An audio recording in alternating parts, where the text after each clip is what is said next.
नमस्कार। इस वक्त मैं मौजूद हूँ राजनांदगांव लोकसभा क्षेत्र के खैरागढ़ विधानसभा के छुई खदान गांव में, जहां पर आज एक जनसभा संपन्न हुई एपीआई की।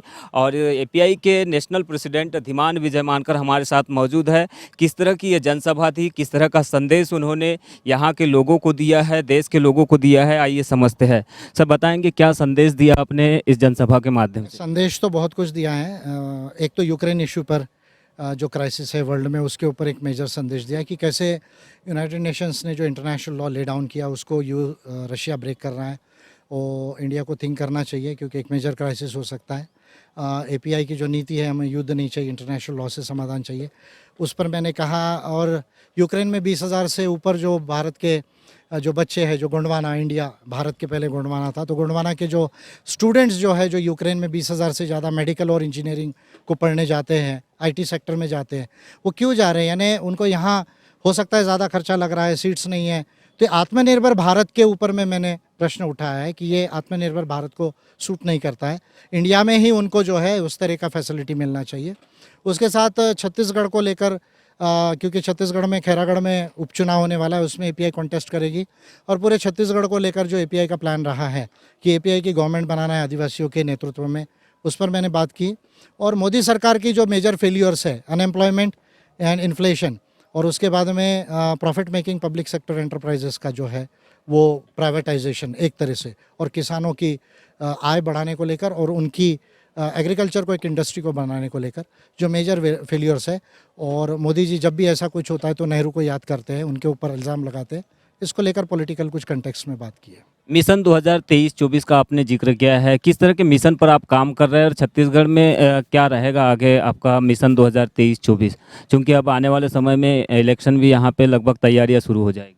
देखिए, एक तो खैरागढ़ विधानसभा का उपचुनाव है, उसमें भी 2 महीने में होगा, हम उसमें कॉन्टेस्ट कर रहे हैं। और 2023 का जो चुनाव है उसमें हमारा प्रयास रहेगा, क्योंकि 2018 में भी हमने प्रयास किया कि एपीआई यहाँ से जीते और गवर्नमेंट बनाने तक हम जाए। और 2024 का जो मिशन है वो है लोकसभा में एंटर होना।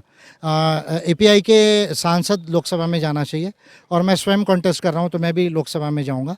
और जो 70 सालों में जिस चीज़ की शुरुआत नहीं हुई उसको by positive amendments in the constitution and progressive laws and progressive policies बनाकर जो है उस पर जो है काम किया जाए। गवर्नमेंट बनने में भले देर हो, पर उसकी शुरुआत पार्लियामेंट से की जाए। तो ये मिशन 23 और 24 है। अपने भारत के 543 जो मेंबर ऑफ पार्लियामेंट है उनको चैलेंज किया कि एक तरफ हो जाए और विजय मानकर एक तरफ, फिर भी पॉलिसी लेवल पर ये कभी मुकाबला नहीं कर पाएंगे। आपको किस तरह का लगता है देश में, क्या ये जो सांसद चुन के जा रहे हैं ये क्या पढ़े लिखे नहीं है ज़्यादा, ये समझ नहीं पा रहे हैं देश और दुनिया की पॉलिसियों को? देखिए, वो रिस्पेक्टेड सांसद है, जनता ने चुन के दिया तो उनका रिस्पेक्ट मैं करूंगा। लेकिन मैं ये कहूँगा कि संसद में चुन कर जाना और देश को विकसित भारत बनाने के लिए, जिसको मैं कहता हूँ scientific, human and developed India, यानी वैज्ञानिक भारत, मानवतावादी भारत और जो है वो विकसित भारत, जिसको मैं ग्रेट गोंडवाना कहता हूँ, क्योंकि भारत के पहले गोंडवाना था। तो ये बनाने के लिए तो विशेष नॉलेज की ज़रूरत होती है, विशेष रिसर्च की ज़रूरत होती है। उसमें साइंस एंड टेक्नोलॉजी का नॉलेज होना चाहिए, ह्यूमन राइट्स का होना चाहिए, कॉन्स्टिट्यूशन का होना चाहिए, लॉज का होना चाहिए, इकोनॉमिक्स एंड फिनेंस का होना चाहिए, पॉलिटिकल साइंस का होना चाहिए, इंटरनेशनल रिलेशंस का होना चाहिए। ये तमाम जो सब्जेक्ट्स है उसके ऊपर में यदि आपकी विशेष स्टडी नहीं है, विशेष रिसर्च नहीं है और वैसा विजन आपके अंदर नहीं है और वो भावना मानवता की आपके अंदर नहीं है, तो आप संसद तो पहुँच सकते हो पर संसद से बदलाव नहीं ला सकते।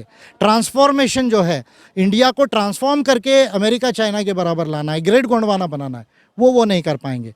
इसलिए मैं उनके ऊपर जो है वो कटाक्ष कर रहा हूँ। एक बड़ी नीति और बड़ा विज़न लेकर आपने एक इंडिकेट किया कि भारत में जो आज तक जितनी पार्टियां हैं ख़त्म नहीं कर पाई गरीबी, जिसको हम कहते हैं भारत में। हम देख रहे हैं कि आज भी करोड़ों लोग गरीबी में जी रहे हैं। गरीबी को ख़त्म करने का आपने जिक्र किया है। किस तरह का आपका रिसर्च है, क्या डेवलपमेंट की पॉलिसी रहेगी जिसके माध्यम से आप देश की गरीबी को समूल खत्म करने का प्रयास करेंगे? देखिए, इस पर मैं डिटेल आपको जो है 2024 के जो नीति अभिवचन होगा एपीआई का, पॉलिसी कमिटमेंट, उसमें मैं इसको राइटिंग में दूंगा और मैं जनवरी से इसके ऊपर मैं डिटेल में बोलूँगा।